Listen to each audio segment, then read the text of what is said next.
మరి స్థానిక శాసనసభ్యులైనటువంటి రామాంజనేయులు గారు ఒక మాట చెప్పడం జరిగింది. నేను దిర్స్మర్ రోడ్లోను గోలాంతిప్ రోడ్లోను స్థలాలు చూస్తాను. సుమారు 20 ఎకరాలు 25 ఎకరాల్లో అత్యున్నతమైనటువంటి కలెక్టరేట్ కడతాను అని ఎమ్మెల్యే గారు చెప్పడం జరిగింది. పైపెచ్చు గతంలో మార్కెట్ యార్డ్ ఇచ్చినటువంటి 124 జీవో రద్దయిందని చెప్పడం జరిగింది. ఇవన్నీ కూడా సత్యదో.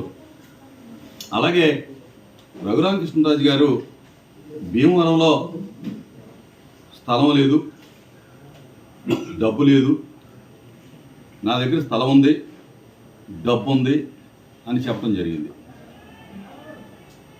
అసలు భీమవరంలో స్థలం లేదనేటటువంటి విషయాన్ని రఘురామకృష్ణరాజు గారికి ఎవరు చెప్పారు, ఎవరు నిర్ధారణ చేశారు